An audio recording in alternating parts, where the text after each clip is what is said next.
Hi Trevor, I'm just going to do this again, I guess.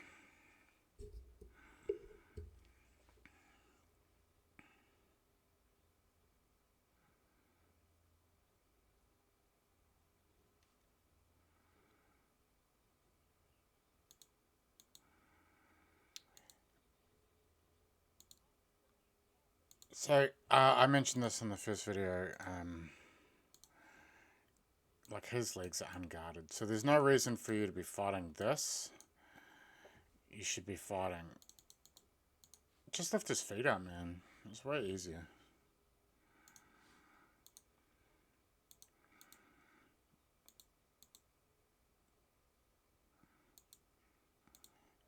So that's an instant disqualification.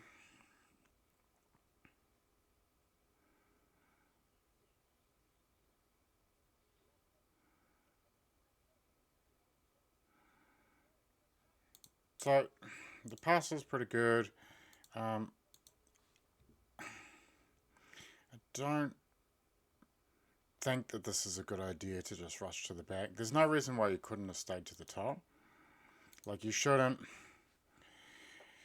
If this is a submission only match, I could understand why you'd want to go to the bottom after a submission because there's no consequences to that. But because as points, I don't think that you should go to the bottom.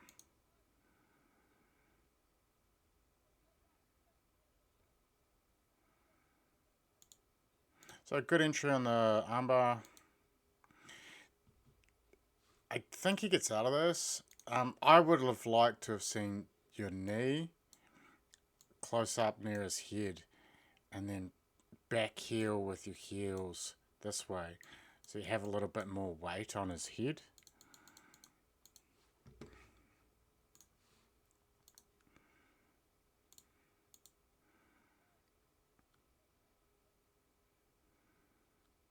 Who's coaching you, man? It's so frantic.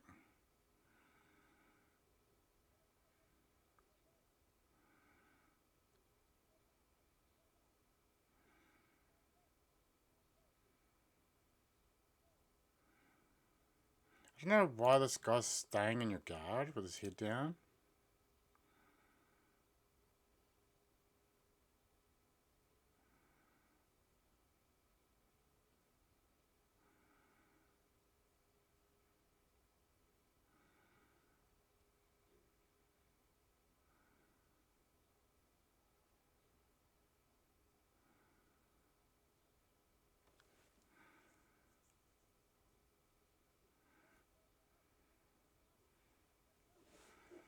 Yep. Okay, good finish on the leg lock. That guy kind of sucked though.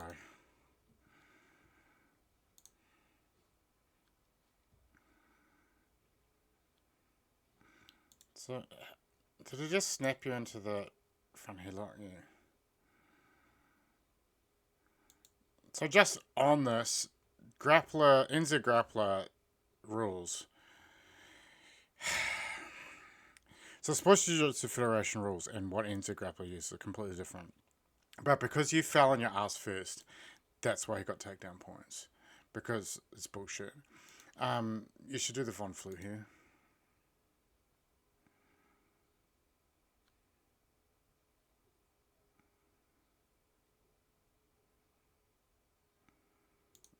I don't think you should disengage here. Like, you've got good chest to chest position. Why would you make a space between you and him?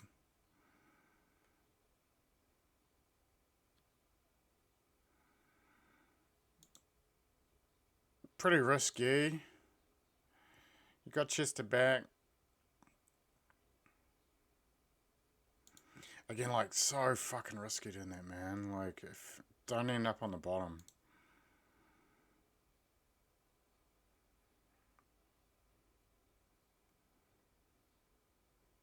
I'm not saying be overly conservative, but man, if the referees are gonna look for an opportunity to cheat you out of matches, fucking being reckless and going to the bottom all the time is definitely the way to do that.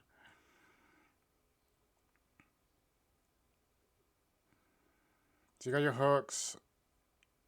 Fuck, it took him 7 years to give you the points.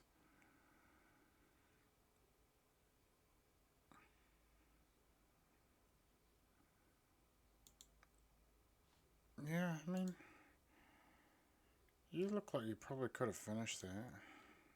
He's done a pretty good job of like misaligning himself.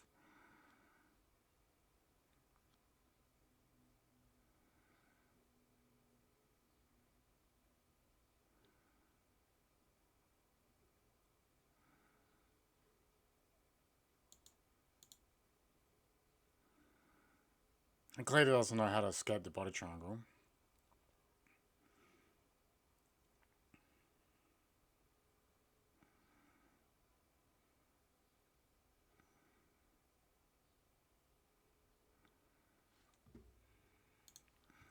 Next one. So, listen, they're going to cheat every time they get the chance to cheat, man. Like, they're not going to weigh in. Like, you got to go to these matches and just expect them to cheat. Like, don't. You can't act surprised when they cheat, and you can't let it, like, mentally, like, disrupt you. Like, it's not. Like, don't let them get in your heads, and don't let, like, the people that are coaching you let that get in your heads either, because it'll fuck your game up. You've just got to focus on getting out there and winning. You can't worry about weight or any of that shit.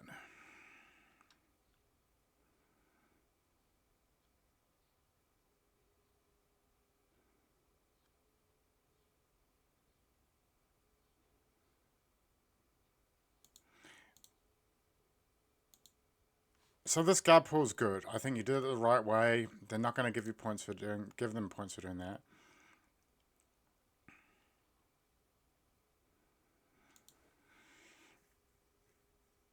If you're gonna, yeah, I don't know. I'm not quite sure what you're doing with that underhook.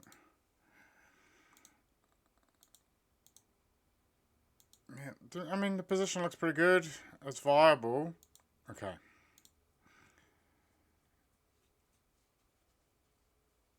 Now,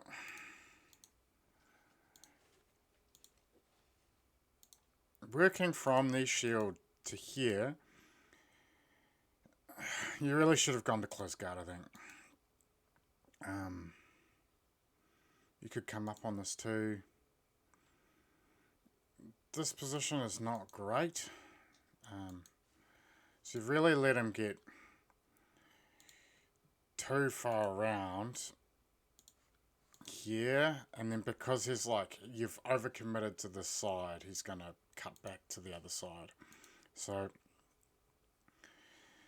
I mean, really in this situation, the close guard would have stopped this from happening, but like here, like this was your opportunity to get this leg out, because basically his arm on this side is keeping you from sweeping him, but it's holding your leg. So if you put that leg over the side, like you've still got half guard, he can't really pass.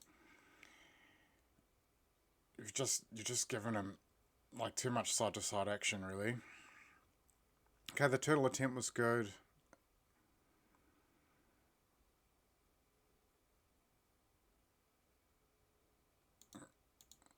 Yeah, man, like, I don't know how much buggy choke drilling you're doing. And if you're doing heaps of buggy chokes and you're getting them heaps in training, then do them, man. But I don't see them happen very often. Okay, so you've guard retained. That's good. He's up 3 points.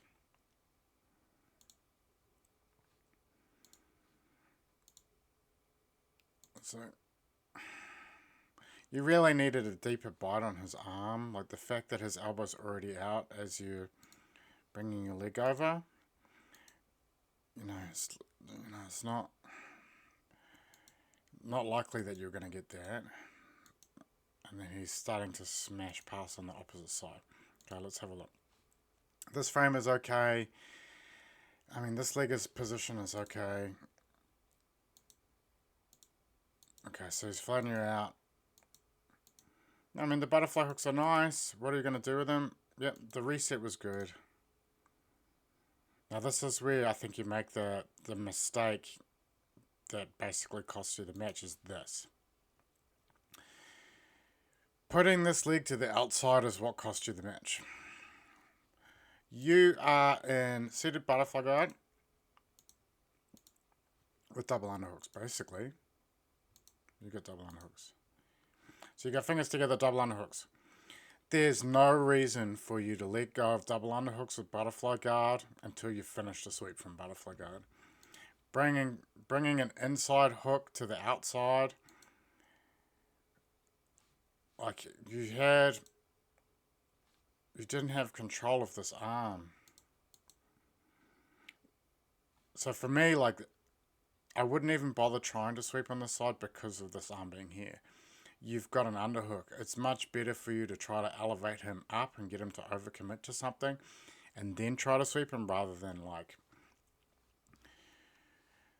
just commit to this. Now, how does this play out? So you've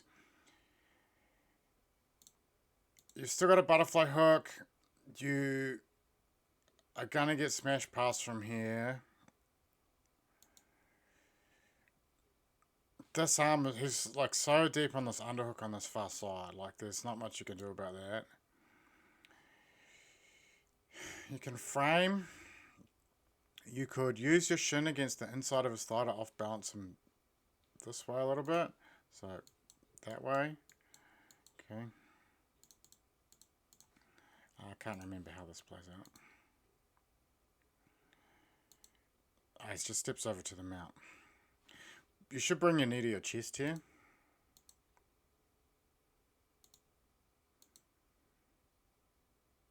Okay, so the second he steps out, if I were you, I would have gone for quarter guard rather than bridge the opposite direction. He's just got too much. He's got too much on that far side. He's not even really committed to that side. These referees are fucking terrible because they should have already stopped those two over there. Like, because they're not even doing anything. Okay, so there's a... Yeah, I mean, you've done a pretty good job of getting your hands on his hips. Again, like, why the fuck are you still going? Like, they should have stopped those dudes. They were literally doing nothing.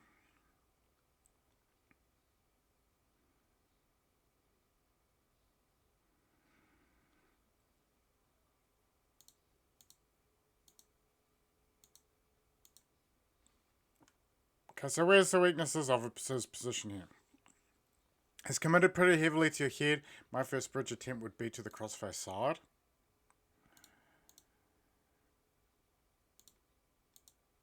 I would use, because he's so deep on the crossface, it's probably worth bringing your hands up to try to free your head. Because if he's covering your shoulders and your hips, it's going to be really hard for you to get out.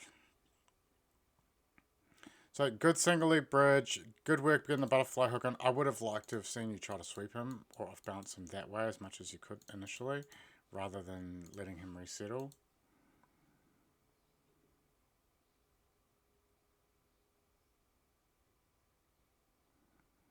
So you've given him another pass. So he's probably, what is he up? He's probably up like 6, 10. He's probably up like 10.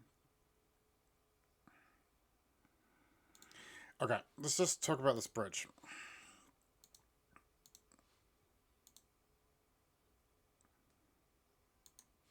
Okay. That's the floor. That's your hips. You've turned a little bit. But remember, we want to bridge in a way that our knees start pointing down again. Okay. He's got a tight waist. This position with your arm is okay. But what's happened is you've bridged up too much. You've bridged up too much. And because you've bridged up too much, you haven't been able to turn to your side as much as you would have liked here. And because of that, you're getting flattened out. Again. So you need to turn in. What's this hand doing? Okay, this I like. Okay, pummeling that through when you're unsuccessful with the bridge is a great idea. You should be using this to bridge him and then turning to turtle, given like where his arms are. Because he's cross-facing you, right? So we really should be addressing the cross-face, but you can still use that bridge to get the cross-face off to post. Okay, this is a waste of time. Don't bother.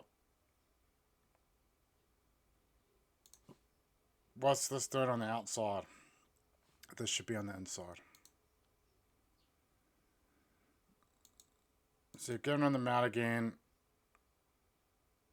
Okay, the arm triangle's coming. Now, I'm guessing the reason why you couldn't finish with this was it was a bit cranky in your neck. But, like, look, man, you're out of this shit. Like, all you need to do is, like, start bringing your head back and to use your spare arm to post to bring your hips up again. And I think you're out. But, like, just, man, it doesn't work. You just need to bridge a little bit more. So, like, fuck, they're so close too, man. Like, you're there. Now, this position, you're not connected to him. This is your opportunity to spin this way, right? You should be trying to spin out. Okay, good blocking. The first hook doesn't have bottom hook. He's just going for your neck. Okay. This shoulder should be going this way. And your head is going that way too. You should be following the hand that's coming around your neck. What's the second hand doing? Where is the second hand? I can't even see it. Okay, so it's an underhook. So 100% you should be spinning towards him. That looks deep as from your face, but you've got a grip. So because you've got no hooks, he's got no hooks, and you're basically just being strangled, you should be able to spin out of this. Like, there's no reason why you can't turn out of this. You just need to misalign yourself.